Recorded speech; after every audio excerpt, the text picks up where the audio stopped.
Hey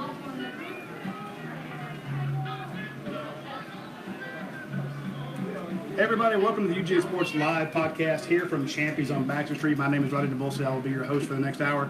I'm joined by Jake Roos, the recruiting superstar at UGASports.com, who has some very interesting takes on a lot of Georgia targets, including a couple 5-stars that you want to pay attention to. Go ahead and send him some questions while you're at it. And Coach Donnan makes his triumphant return. He's been out for a couple weeks taking care of some stuff. He is back, and everyone's happy to have him. I know you folks are happy to have him, the former head coach at the University of Georgia, back in with us to talk actual football. No speculation, no he said, she said, no any of that. We actually have football. We have practice. We have scrimmages, Coach. We have things are actually happening on the football field, and it's not just talking season. So we have a lot to talk about. Stick around for the next hour. If you would, go ahead and share this on you're on the 365 Game Day page. Share this with your friends. We'll very much appreciate that. And if you're on YouTube, sorry for the sound. We'll get that fixed up, but we're trying to get more on our YouTube page. Subscribe to that if you would. Big shout out to our sponsors, Athens Ford, Aaron Overhead Doors, Europie, Academy Brewing Company, Cable East, and Gameday Condos. If you need a place to stay in town when you come up for some of these games, check out the Gameday Condos. It's the only hotel, if you will. There's a bunch of condos. They rent them out like hotel rooms that is Georgia themed, top to bottom. You walk in, it has Georgia gear everywhere. They have a shuttle to the stadium. You can't beat it. The prices are cheaper than staying at a hotel if you're getting 2 days. So check out Gameday Condos, a new sponsor here at UGASports.com. So stick with them. I'm going to skip Jake, although I know because he's sharing this with everybody, so he has to. Please do. And we're going straight. Well, we're sharing letting everybody know that we're online. So he's sharing that. Hey, everybody, come check out the show. And I want to go straight to you, Coach. Football's here. What are your thoughts? Well, it's good to be back with you guys, and I appreciate everybody's concern and thoughtfulness, with my family situation. My wife's back home and doing well. I had really good support from my entire family. My daughters have done a great job with helping take care of her, and hopefully we're going to be able to get a good plan here going into the future. I would also like to thank the Lawrenceville Fire Department and all the people involved in helping her get to the hospital. They just did a terrific job. And so anyhow, as far as the football is concerned, I've tried to keep in touch with, through some sources, but it's not been a real priority for me like it normally is. But unfortunately, in the last week or so, I've been able to find out a few things. And just one of the realities of having a really good football program, a top 5 program, which nobody can even question that, not like that, is the fact that your day-to-day competition really has a good side to it, but it has a bad side. The good side is you're always going against comparable talent that you're going to face in the big games daily, and all the competition that you go through, whether it's one-on-one, pass rush, for the offense, defending against guys, whether it's pass set, skeleton, whether it's goal line, 2-minute, whatever it is, you're going against similar talent. So that's good. But the bad part of it is, we've had 15 spring practices, and now we've had 8 or 9 practices. We're going to have 28, 29. So you've got a potential of 44 days of going against the same guys every day. So the recognition factor and the awareness is there for both sides. There's not a lot of surprises out there. So it just gets down to execution. And some days, one side does a little better than the other, but the competitive nature of our practices, as I've told both of you guys in the past, is something that I think really gives us an edge in preparation, and the fact that we get so much work against each other in a very controlled atmosphere that's really dedicated to every day some kind of football situation that really helps our team get ready for the season. And Kirby does a terrific job of utilizing his expertise of preparation through the coaches he's been around. So I think that sometimes when we hear about, well, the scrimmage wasn't what we needed it to be, or blah, blah, blah, part of that was the fact of going against each other, part of the fact they're looking at some new things with different people in personnel groupings, and the other thing, it was HOT out there, and it was really a very hard to keep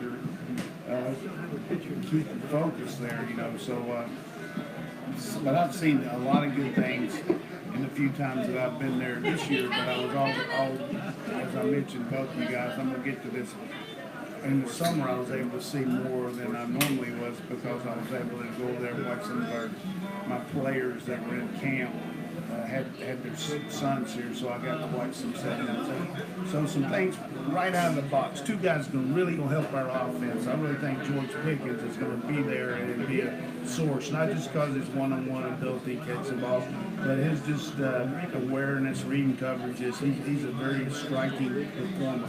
I like Blaylock. Big target. I like Blaylock, the way he's been able to jump in there. Very knowledgeable guy. It has got that it factor to him. He knows how to get open. He'll jump in there. Those two guys, to me, are the freshmen that could really help us very quickly. Part of the fact that we got a position there where on defense, no question that Dean, Smith, and Stevenson are guys that are just going to jump out right off the bat. Stevenson, great cover guy.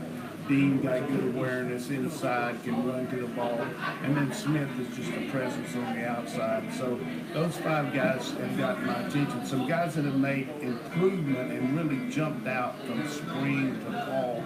I really like what Fitzpatrick's been able to do. The fact that he has been challenged to jump up and do something, and he's got to. And he really has shown me a lot. Being able to get that red shirt out of the way and still grow and develop.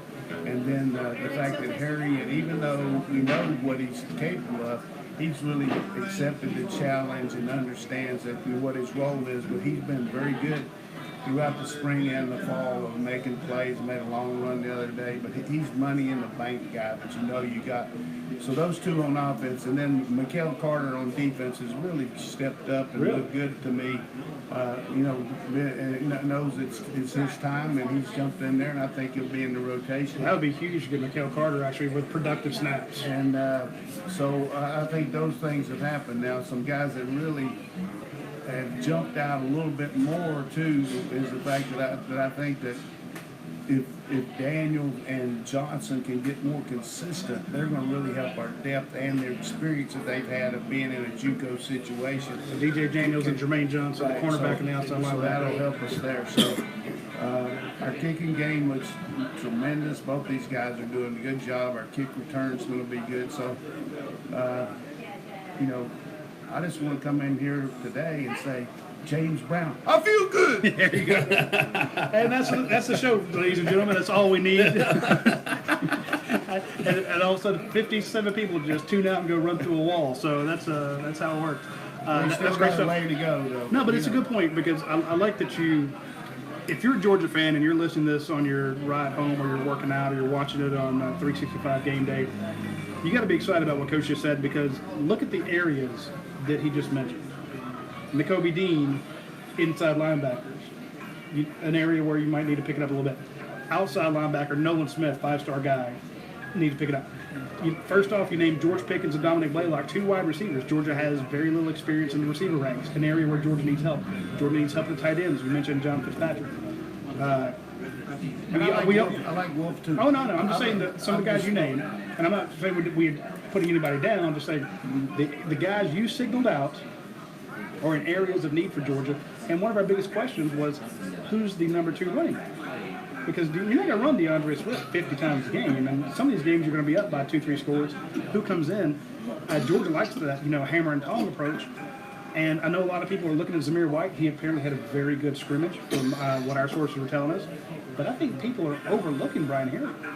Yeah, I just like Brian Harry. Every team's got to have a guy that is a money guy that's going to be no highs and lows, going to be consistent. I like that part about him. I like his attitude because everybody talks about these other guys. But in my opening monologue, I talked about things, but certainly 2 guys that really make my mouth water, Zamir White and James Cook. James Cook's ability to run inside is going to be really enhanced by the fact that, everybody talks about these street how much they've got bench, vertical jump, all that stuff. But the real value of a strength coach to me is each individual guy making him as good as he can be physically. So if you're a 170-pound guy, can you handle 185 and still run like you can? That's a good point. If you're a 300 guy, can you put on 15 pounds and still move and all that? So our bulk situation with the skilled guys is really evident. I mean, you look at a guy like Cook. I mean, a before and after picture of him would be impressive to me. But I think his ability. I've seen all these guys run. Over the years that can really run inside that aren't that big, but because they got the quickness, but they got the toughness to take a blow and bounce out. And just going to be a good little counter to put Cook in there, and everybody's thinking he's going to catch a pass or go out and catch a or run outside and then bust him up the gut. Most long runs are made when you bust the gut there, you know, when you go right up the gut and the defense is over pursuing. See, we don't think about that because when you see a guy break it to the outside, we were told in the scrimmage, DeAndre Swift only had a couple carries, but on one of them, he hit the line, bounced out, a la Sony Michel. So we put that in our notes, you know, it's like, hey, he can bust it out like Sony Michel. But you see so many, not big games, but 7-yard carries, 8 yards, 9 yards, first downs go to the outside. So someone like me who sees that, you know, a guy running out of bounds being tackled in the head, you're like, run the ball outside. You get the 7 yards, but then, well, that's the new run the damn ball. Exactly, but then you're right. When you go back and you look at Swift's highlights, Chubb's highlights, Sony Michel's highlights, they are up the middle. The safeties are out of position or can't catch up, and it's a 50-yard, 60-yard gain. Those are usually up the middle, you know, and with the wide receivers doing their job. Yeah, and that enhances the weight program, enhances the ability for these guys to block on the run. Simmons, all those guys. But I would project that I can see more big plays from this team than any that I can remember, because they're going to be ganged up with 8 in the box and stop that run. It's the only way you're going to against these big old guys up front. And then you hit those play action passes deep, or you make the big runs if they just so happen to get a tie with everybody, and then you make a guy miss in the open field. So I like a big play. And what I love as a play caller for a guy like Coley is if you got to make 70 and 80-yard marches the whole game, it's hard to get the right play every time. You know what I'm saying? And you got a built-in quarterback out there in Jake and Stetson Bennett who can call the game at the line. But you got the ability to hit these home run balls really is enhancing, and then that helps your defense because we're going to be playing from ahead a lot this year. I really think that our defense is going to be in a situation where that team's going to have to catch up with us, and when that happens, that's when you get a lot of plays on defense too. So the combination of the two, and I don't get overboard here, but I just feel like with our schedule and our competitive practices, and as long as we can stay at this point, we've been very fortunate on the injuries. I just feel like our team is where we need to be, and certainly Kirby would say, you know, he wants to see a great day every day at practice, and that's for sure. Well, I do too, but I'm encouraged by the athleticism on the back end. The fact you guys got these corners and made dramatic improvement. You know, we talked about last year the fact that all these defensive backs started to make progress, but we're so much more athletic back there. And you got a guy. Here's another guy, and you know, our safeties are so much bigger and stronger than they were. You know, last year we had guys that were a little slimmer, and now they can't. You know, just bigger. Yeah, you mentioned one guy in particular, and that's James Cook, and he was a guy, he came in last year, you know, he was light, there's no question about it. When he got here, it looks like he's totally reworked his body, and one of the things that I think people forget about sometimes is not that his brother's Dalvin Cook, I think that's pretty hard to forget, but that Dalvin came in similarly sized to James when he got to Florida State. We had him at 5'11", 192 coming out of high school. Yeah, and James came out at about 5'11", 181. So about 9-pound difference between the two of them. And you see what Dalvin was able to turn into over the course of his time in Tallahassee. I think James is putting on the correct weight to put himself in that position as well. I like if you go to UGASports.com, which, by the way, they're running a deal right now. It's normally $99 for the year. you get 25% off, which makes it $75. But they're also going to give you a $75 gift card to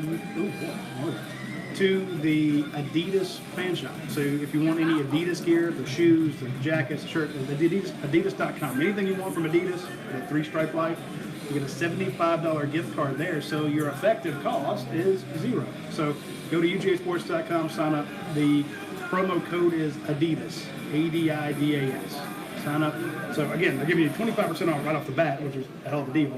And then they're going to give you a $75 gift card. Get you some, get your kids some back to school clothes. Yeah, exactly. And now here's the thing: if you have not been following our coverage of camp, then you missed out a lot. We have 2,500 word practice reports. We have stories. We have photo galleries. We have video. We have more reporters there than a lot of outlets combined. Point being, no one covers UGA football like UGAsports.com, so come by and check it out. We had a great insider report. Now, here's the thing. I'm not going to say who it was, but a lot of people were able to see the scrimmage. The media was not allowed to. A lot of those people are friends of the site. They're members of the site, and they are people who I trust, and they came out and told us some of the things that they saw in practice in the scrimmage. Coach, one thing you need to point out, too, that the one thing that I've always told you, and no matter what you try to do to get blood out of me, I'm never going to tell you what I see in practice. We've tried. And I feel like I don't try to go over there much, but I like to be around it. But I would never, I just don't think that's anybody's business for me to say that. But if you get it from somebody else, go for it. Well, that's what I'm saying. We had multiple people tell us what they saw in practice. And none of it was, hey, here's what they're doing in third and long, but it was observations. James Cook had a huge run. Zamir White had a big run. I think everybody saw one thing from that practice. We told everybody before anybody else. We said, look, there was a crazy one-handed catch by George Pickens, and that video of that leaked out. How did that get out? No idea, but as always, somebody was filming it like from a TV thing. So I hate to be that guy. Yeah, so whoever did, so that got out, and people went crazy. But there was a couple of our notes. Coach, from his sources, heard the same thing. You're going to have to put 8 in the box to stop this team because they're running. And Coach Kirby Smart said the running game looked good. And everything we heard about James Cook, Brian Harry, and DeAndre Swift was about Zamir White was about them running the ball well. We also heard that James Cook could take it inside, and that was a kind of surprise to me. Didn't hear anything about the O-line or D-line. Other than the O-line ran the ball well, but no defensive linemen were called out for that. You're not going to see that. But you got to remember, our sources are people who tend to pay more attention to watching the cheerleaders. Yeah, watching cheerleaders, or you watch the skill positions. Yeah. When the game's over, you tend to do that. Hey, what do we got over here, Jake? We got the 4-piece basket today with some fries, a little bit of buffalo sauce, and some of that extra tasty Champions sauce. You got a lot of that stuff. Yeah, I'll tell you this though. Hey, folks, when you're coming to the games, talk about Champions. People talk about our line of scrimmage. There's been so much talk about our offensive line and defensive line. I'm really encouraged by the way Walker's looking. He's just a player.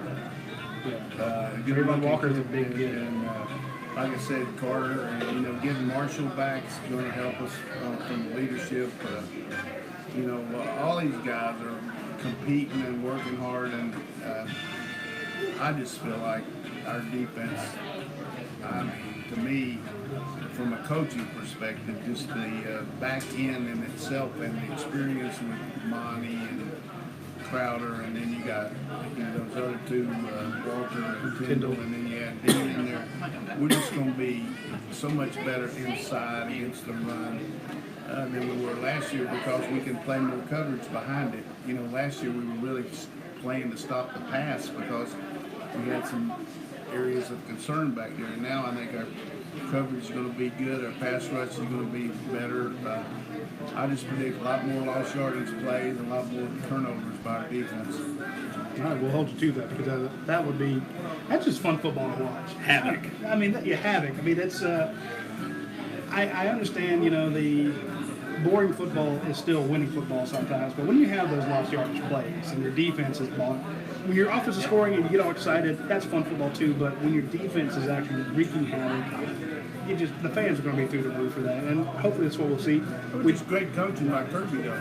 He knew what our defense was capable of, and what it was incapable of, and we coached around our defense last year.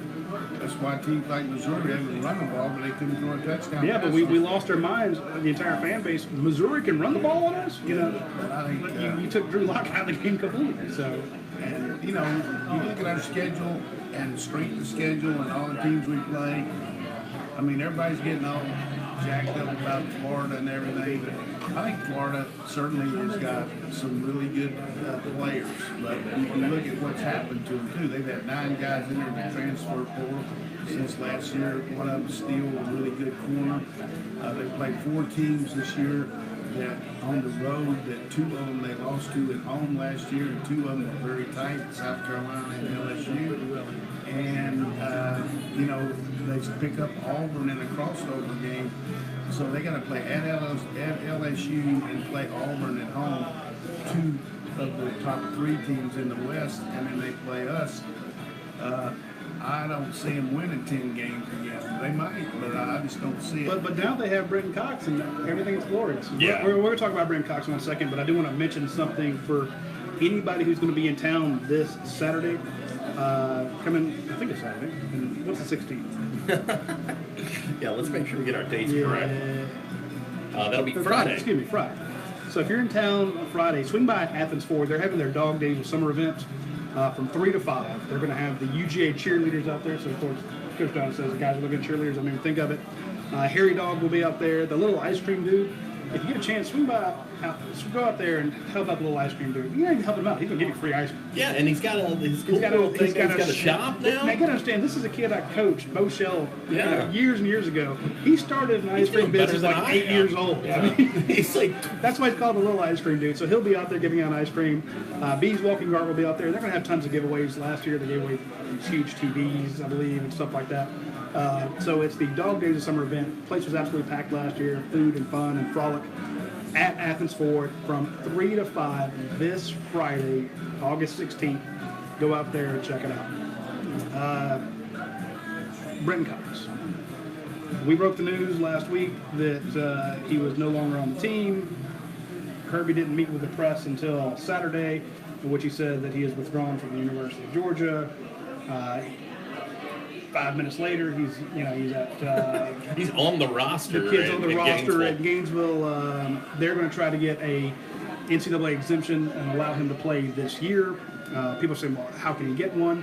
I told you last week there is a possibility that happens. Now, I don't know if it'll be granted, but the NCAA has made some weird decisions before, and if they basically call it the runoff rule, where you have a situation where a kid transfers to another school. That school puts in for a waiver so the kid can not have to sit out a year. The school says, look, this kid was effectively run off. They recruited over him. And the kid says the same. The criteria is the kid left or kid had no chance of playing through no fault of his own, i.e. there was nothing academic and there's nothing disciplinary. All of a sudden, you basically just recruited better players, and he's not going to get a chance to play. The problem is, those are the first two. The kid has to say it happened. The school has to say it happened.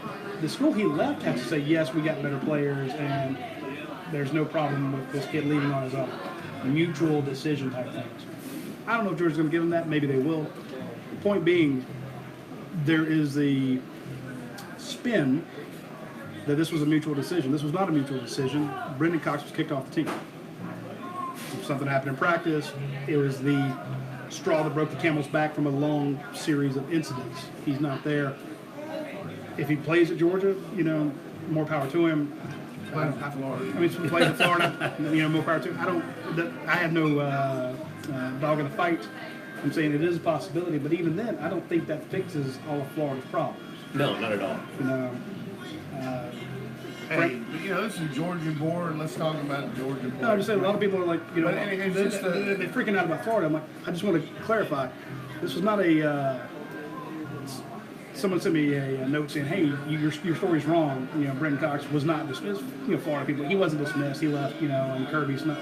If he was dismissed, Kirby would say that. It's like, no, Kirby's going to take a high road here, and not put the kid's dirty laundry out in public. I've got no problem doing it because we're journalists. We broke the story. We wouldn't have said he was dismissed if he wasn't dismissed, and he was. So Don't let the spin fool you. When your coach takes the high road, do the same. Don't talk bad about the kid. Just let him go off and do his thing. He's no longer part of the program. You've got Nolan Smith over there. You've got Jermaine Johnson, Adam Anderson, Aziz Ojolari, Robert Beal.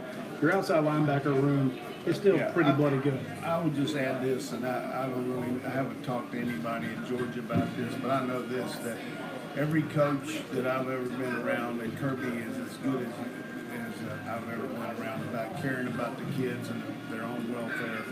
And there comes a point where, as the head coach of your team, you have to make decisions that are best for the team that sometimes aren't as good for the players, you know. And in this case, it looks like to me, Kirby, you know, in his first situation is always the University of Georgia, and you got to look the other players in the eye too when you're at practice and all that. And I just feel like that you just don't let a guy go like that to Florida.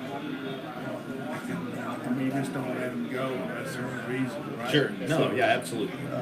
We'll probably find out about that. But, you know, I'm sure they're glad to have him. And for his sake, I hope that He's an incredibly talented player. Turns it around. And, you know, you want the kid to have a shot. And you'll certainly have a shot down there. But I can't see how a guy can leave a team in the middle of August and still be eligible in another place. I mean, I just don't see. I don't see. I'm just saying that people say it's impossible, it's against the rules. I'm saying there is a little known rule that would allow it, but UGA would have to sign off on it.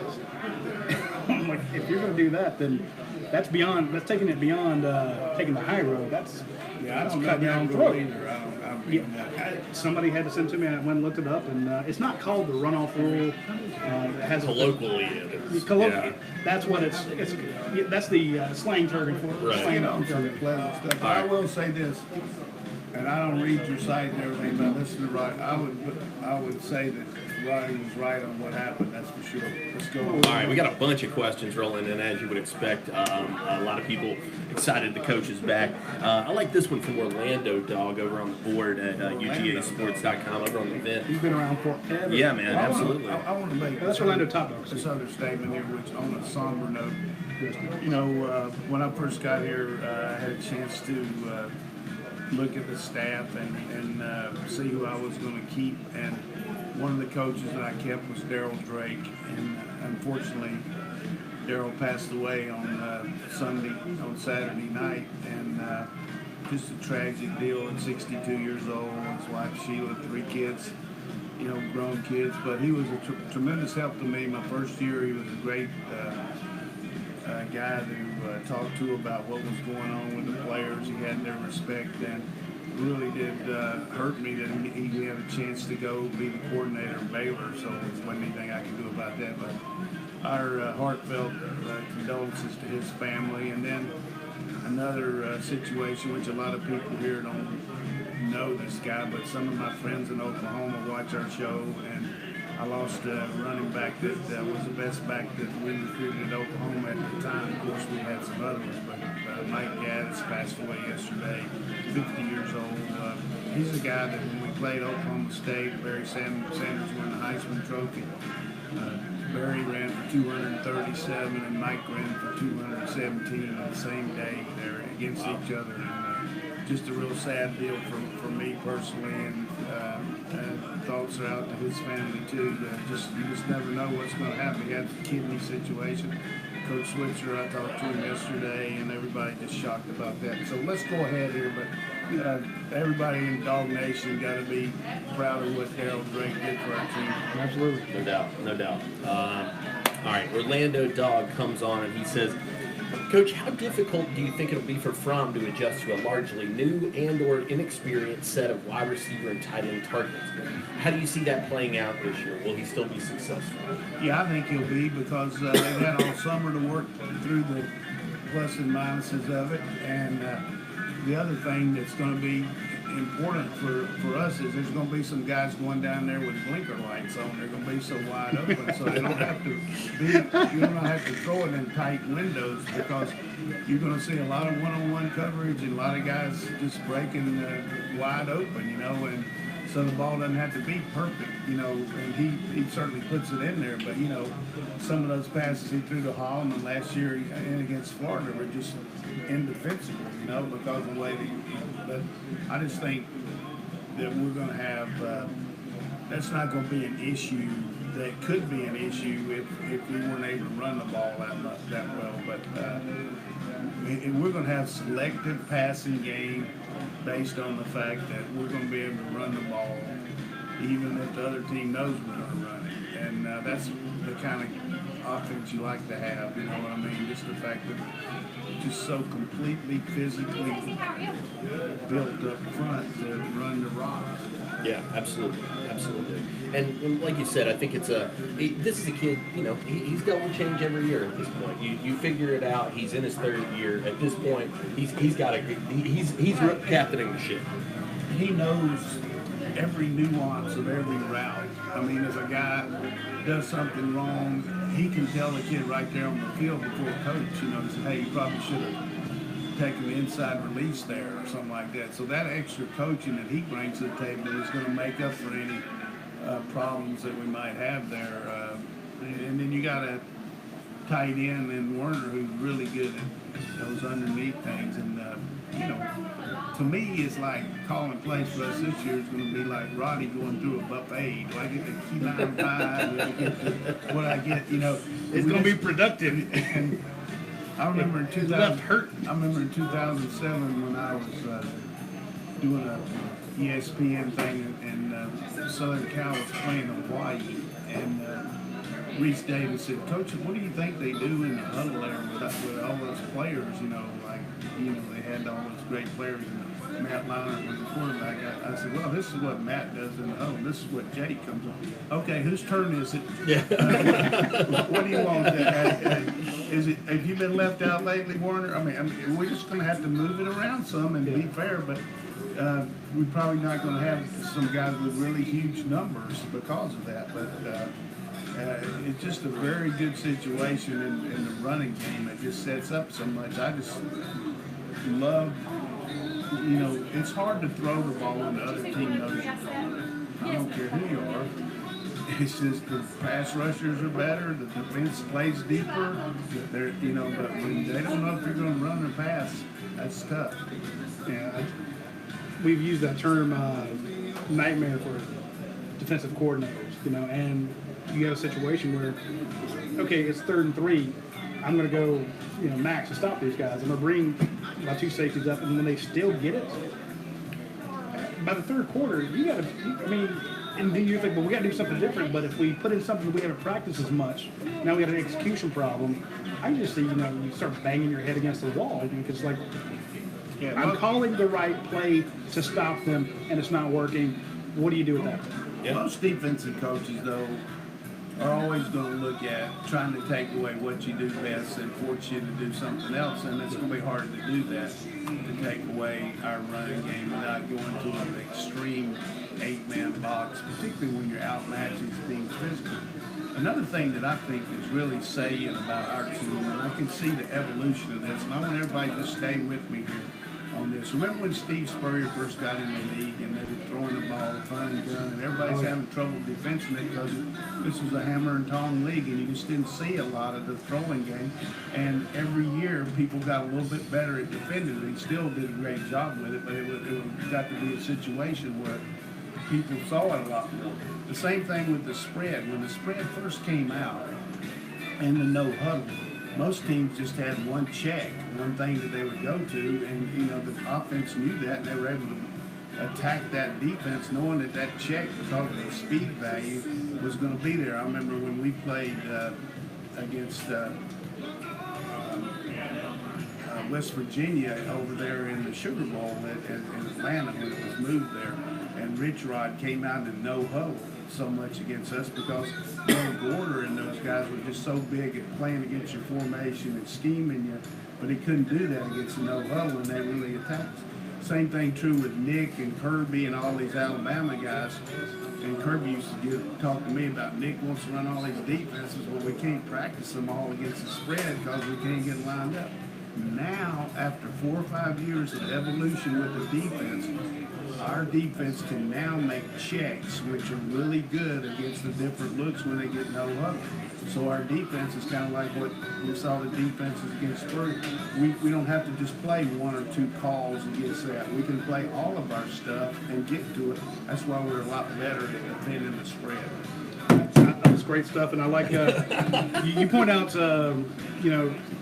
Georgia last year didn't get a whole lot of pressure on the quarterback, but did other things really well. That matches the article we had by Brent Rollins from Pro Football Focus. He said, look, you can look at Georgia being, 10th or 12th or 14th in the SEC in quarterback hurries, but they're also, in the top 10 in the nation in tackling and coverage. So you mentioned earlier that, Kirby plays to his strengths. Well, okay, maybe I can't get pressure on the quarterback, but when the ball is completed, or if the ball is not completed, it doesn't matter. And if the guy runs it, we're going to drop him at first contact. And all of a sudden, you have a top 10 rated defense because you got other areas you can fix. Now, if you bring up that pass rush to meet it, and you've got all your checks and stuff you can go into, I see why you're bullish on the defense. I'm still thinking about the guys who were lost, but you make a good point. And I think that's true. It's true too. Mel Tucker, who's not here anymore, I remember he used to say last year to our defense, he said, we can't worry about Roquan not being here. We can't worry about this. He said, here's the bottom line. You're either on the field or you're off the field. If you're off the field, we're doing pretty good. Yeah. So he wanted them off. That's Tucker for narrowed it down. Let's get off the field. And get that offense the ball. No, I want to get to this question right before the Dirty Dog Dancing over on the board. Dog. Yeah, been a member now for 4 years, so we appreciate you being with us, Dirty Dog Dancing. He says, speaking of these defensive linemen getting more pressure on the quarterback, he said, what can we expect out of Malik Herring this season? Do you think Tyler Clark returns to 2017 for him? Also, tell Roddy I tried out the Your Pie in Macon, and it was damn good stuff. There you go. There you go. So that's our Your Pie commercial. It's unsolicited testimony. Malik Herring and Tyler Clark, what is it, I guess, what are the expectations for those guys this season? I think, obviously, for Clark, the time's here. If you're going to deliver, you want to see him return to that 2017 form. Will he? I think the emergence of a guy like Mikael Carter could certainly help him. I think last year, his head was in the, thinking about, hey, are you going to be able to come out or, and go pro, all that. I mean, and that's not just, he's a good kid, but I mean, he didn't perform on that level maybe because maybe thought he was a little bit better than he was. I don't know that. I can't. But I do feel like the competition that's going against him now, in a way that he's, it's a startling revelation when you don't have that big a year after you had a big year that, hey, maybe I need to do a little bit more or something like that. And I've really seen that effort by him in practice. And one thing I always like to look at when you've got a drill is who's in the front of the line. Who's ready to keep this chomping at the bit to go knock somebody on the butt and not trying to get out of something as compared to somebody just kind of sashaying over there and we only got 3 minutes left. Marlo Harrell. But I like the fact that Carter's jumping up in there, and looking like a senior leader. Same thing you got with, like I said, Marshall out there. But just because you're in front of the line doesn't mean a lot. But to me, it's just effort on a hot day, and you're getting up to do extra reps when you're already established. It's just the idea. I look for him, and I like Herring because time's running out, and there's he only got so many games and so many reps. So that there again, competition there is going to help both those guys. I think both those guys will have big years. I like Herring too, for sure. And we actually put in our 3-2-1. Somebody very deep inside the program said, hey, next time you talk to your fans, tell them Malik Herring's looking good. And I put that in my 3-2-1 because I'm like, if anybody would know, one of the things, this guy would know. And one of the things that people forget about Malik, because they've been waiting on him to finally turn it on, put it all together. That kid has about as versatile of a toolbox when it comes to his pass rush as anybody I've covered in the last 5 years. He's got moves for everything. He's very good at responding to what the guy gives him, but he's got a ton of ways to beat you on the defensive front. And I think that's something he'll be able to tap into and show off this year. Give me Jordan Davis in the middle with David Marshall, Tyler Clark beside him, being spelled with Tyron Mitchell, somebody like that, and then Mikael Carter. Julian Rochester. You're talking about the personnel. You're switching those guys out. They're in 2 plays and out, and they're coming in with fresh legs every time. That is a pretty nice change. You have a tendency overbearing everybody talking about our old line that sometimes not talking about the people on our D line in the same vein because they weren't ranked as high, so they don't have the excitement. You got a guy like Thomas in the top 3 or 4 in the country, and then Wilson I think is going to be right there too. So, and then Kenley's having just unbelievable last year or so. Just really functions on the level that's just hard to understand how he can be that consistent, but he is. And then big thigh in there in the middle of the heel, human thigh guard. And then, we got the competition at the right guard with Mays in Cleveland and then Salyer. And it's just a good situation. But I think you're talking about the D-line, you have a tendency to not really give them as much credit. And people think about the run game, so they automatically say it's the D-line that's letting up. But, again, it's more of scheme last year to me. The scheme was to make the other team beat us throwing the ball, and they couldn't do it. So we just at the end there against people don't against Texas because some of them missed some of those guys. But it doesn't make sense to the casual fan not going after the quarterback, not getting a sack. Your scheme is designed to make them throw. That just seems it's like, well, why not get a sack on every play? Right. Schemes get off the field. But also, why not hit a hole in one every time you tee off? How many times you got a Roquan Smith making every play? It made up for a lot of things for us. But, so every team's different. Every team's personnel wise is different. But athletically, our secondary is so much better than it was 3 years ago. Night and day. 3 years. We got some guys on the 3rd team now that have been starting 3 years ago. Yeah. We'll see you September 7th. Brent Tucker will be here. Big shout out to our folks over at Academic Brewing Company. I've noticed that they recently had the Hopperdesiac back in bottles. So if you get a chance, we have some people that were looking for it. Not bottles, in cans. So get a chance when you're out there. But if you're trying to put something on your radar to do in September, they are hosting Oktoberfest. Like an Oktoberfest, but in Athens. And Oktoberfest, over 25 bands will be there. Really? Yeah, so it's 3 whole days of music, beer, art, and food. Introducing Oktoberfest on the west side of Athens at Academic Brewing Company. It's free for all ages, outdoor and indoor festival, 25 plus bands, a Bavarian beer hall style food, Oktoberfest beers, drinks, and vendors for the love of the west side. That's awesome. You get a chance. Some good bands playing. Wayuka is really good. I like She He He as well. There's some Monsoon, Misnomer, Fudo, Caulfield. Yeah. Just follow Academia Brewing Company on Facebook, which is where they keep putting up all that great food. I mean, it is literally food porn. And you look over there, you're like, whoa. Oh, come on, don't talk. I'm just telling you, it's the stuff they have there is you drool out the corner of your mouth. So when you get a chance, check out Academia Brewing Company. You get more information on their Oktoberfest 2019. I hope it's a big success. I'll be out there, I'm certain. And we had somebody already saying they tried the your pie out in Macon. Try it. Any your pie. There's closed in on 100 open locations now. Try any of them, and you will see why we are so excited they are sponsoring the show. Drew and Natalie French are huge supporters of our site. As well as Georgia football. Georgia graduates, Georgia football, big supporters. We shout out to them because they have a great product. You will not be disappointed if you go out to a Europe location and have some lunch. Something that just came across the wire. Rivals dropping the top 100 in the nation today, the updated version. Noah Sewell climbs into 5-star territory. Really? Yeah, absolutely. Climbs up the Gigantic list linebacker. very quickly. Huge Georgia target, 6'1", 260 out of Orem, Utah. A guy that the Bulldogs really want.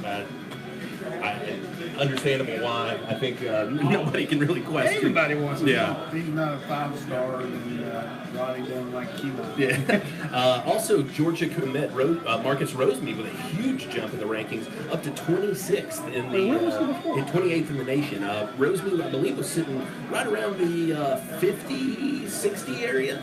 So climbs up about 30 He had spots. a great deal that y'all, you couldn't talk about it any better. Great summer. So who do we have in the top 15? The 5-star challenge, big for Rosemead. Opening was great for him. Big jump for him. So that's just coming across right now. I'll pull up the Rivals 100. Yeah, our recruiting though, you had it all the way on Milton. That was good, and still doing good on Evans. So, I mean, Have we got any questions about Evans? Yeah, we got a few questions on Evans. So let's go ahead and touch on that. Zach Evans out of the state of Texas, Houston, North Shore, one of the top players in the nation, the top back in the nation actually for the 2020 class, top 10 player nationally as well. A guy that has put in, just dropped down to 13 actually. So that's a tough year actually for the running backs. But a lot of people wondering, does this kid have a chance to land in Athens? I mentioned on the board yesterday, and I am starting to come around on this based on what we're hearing from guys like Sam Spiegelman, the sources that we've spoken to. I think that this kid is either coming to Georgia or he's staying in Texas. Those are the only two. That's my line of thinking at this point. I do like Georgia's chances right now. I think that coming off of that visit at the end of the summer, the late July visit, that was big. And I think that they kind of showed their hand a little bit about how they feel by what we saw with Tank Bigsby this past Friday. I think that him committing to Auburn was a little point, a little nod in the direction of, hey, you're talking about a guy, #1 athlete in America, top 50 player in America, in-state, was really interested. It seemed like at the beginning of this you're going to have to recruit for ever, centuries. from a guy that at the beginning of the summer everybody felt was the guy. Commits to Auburn. That gives you, I think, a little bit of a signal. Now, we're not how saying it Georgia wasn't his feels about decision, but I think if that's where we are in the program, though. You and Kirby and Del McGee, they got to look at who we got a chance at, and that's a tough call and who's to say that he would have come here? Who knows? But we're still in it with Evans. We're in it. We could still be in it with Lloyd. We could be in it with Cheney. We've already got Milton. White looks like he's ready to go now. So it just, it's like people ask, how could you get Fields when you had those other two guys? And part of it is these kids want to come to Georgia. That's part of it. Well, the other thing is, and I used the Alvin Kamara example last week, saying, look, he was the 4th running back they took in that class, but he didn't think he was number 4 out of that class. He figured he was number 1, and he's right. And so when you Evans, he's coming here and play with Milton, he might think that he's better. So he figures wherever he goes, he's probably going to be the best running back they got. So he's not worried about the competition. And if you can't beat out a kid at Georgia or Texas A&M or Florida or Alabama, you're not going to beat out people in the 53-man roster. Right. That's why players don't worry about that. I told you that before. And one of the things you always tell the guys, said, look, you're not going to miss out on the chance to do, if you believe in yourself, you're not going to miss out on the chance to play behind this franchise offensive line. Somebody's going to be really good playing behind these guys, and why would you doubt your ability? We've proven we can play two backs. We've proven, if you go back through the history of Georgia, what's been able to be done with good backs and playing them. So I think that's more board talk than it is these kids about now. To be able to land both those guys would be astronomical. That's when you build the Del McGee statue. We'll see what happens. But right next to the Sam Pittman one. You look at Del McGee though.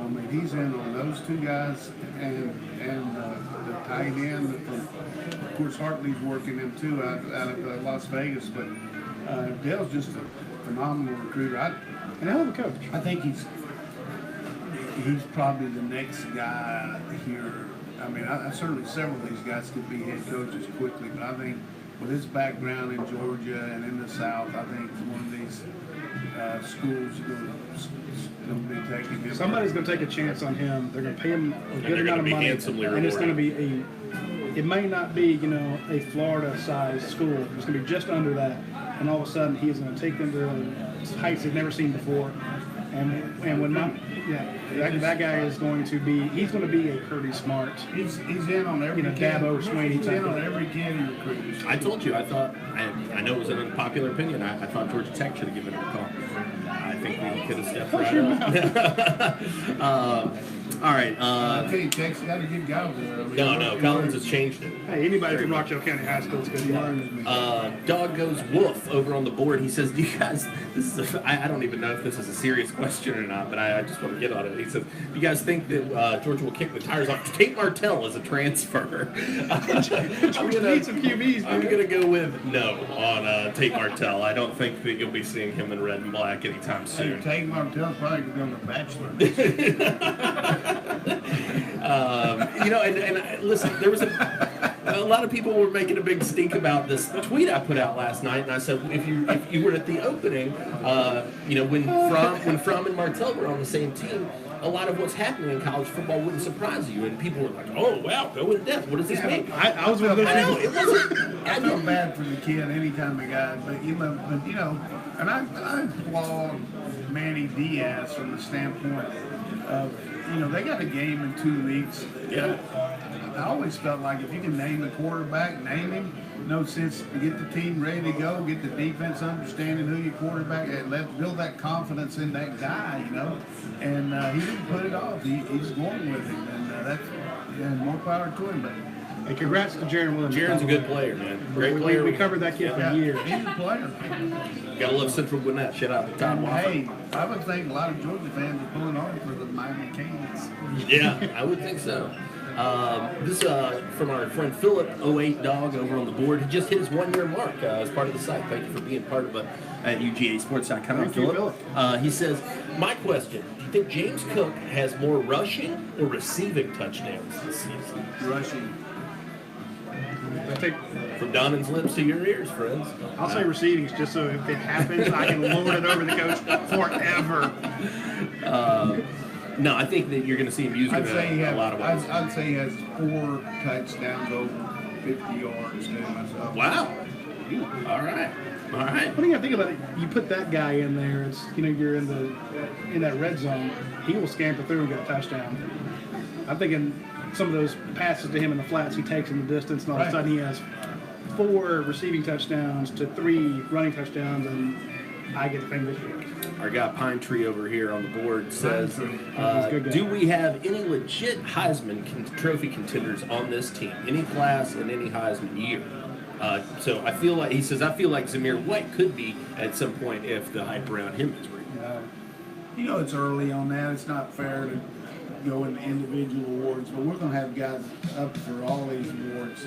Depending on how many games we're still in the game, I have to like to do with Fromm stats and all, and then you got some competition there with all these quarterbacks, but certainly Fromm and Swift are offensive guys. Well, you have guys that'll be on the list, and maybe you get invited, but none of them are going to win it because Kirby and James Coley are not going to give one guy that much of the offense to run with, and it's always an offensive player. It's Well, you never don't need defensive. Exactly, and I'm not saying it's a bad thing. I'm saying when you've got, you got 2 5-star running backs on the roster right now, and DeAndre Swift, who is 1 spot away from being a 5-star, who maybe He's the starter. yeah, and maybe want to get that one back.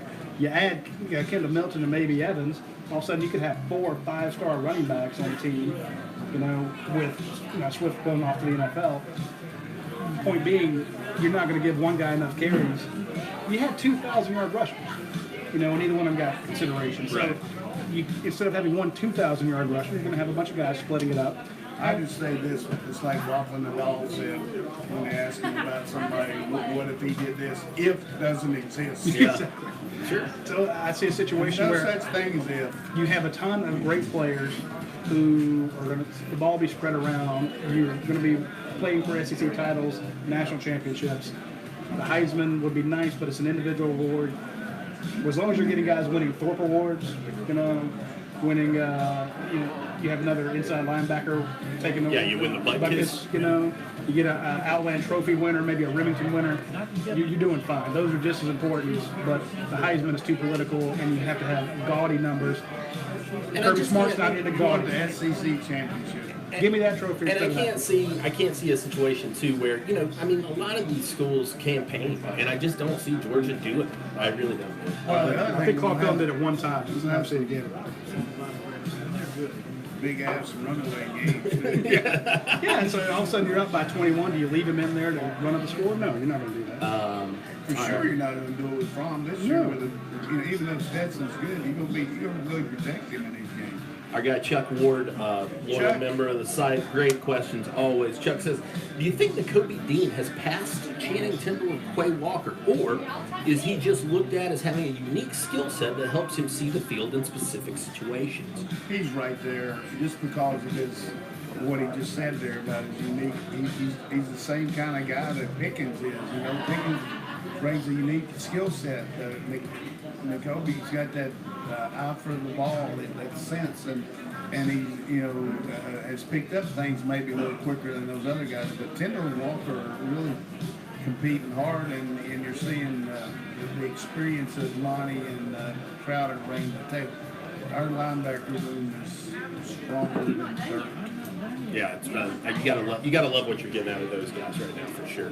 Speaking of strong, I want to give a big shout out to our friends over at Georgia Gameday Centers. We mentioned them at the start of the show. They are luxury condos. They are Georgia themed, top to bottom. You walk into the foyer.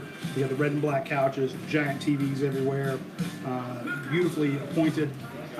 In the heart of downtown too. If you're coming in for a Georgia game, and you just can't beat the idea of staying there, being able to walk to the stadium, then you're right there beside all the great restaurants downtown.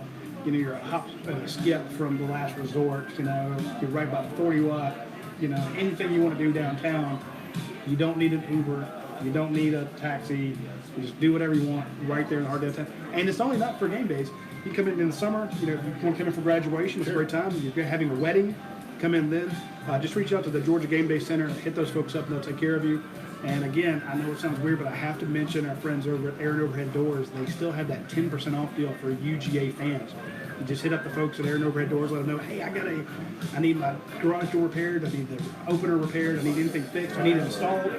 They'll give you 10% off if you're a Georgia fan, and they're looking for a new installer. This is a company that's growing. I saw on their Facebook page they had a ridiculous. They pay you more than I do. I guarantee you that. Again, they're hiring. Riding around one of those cars.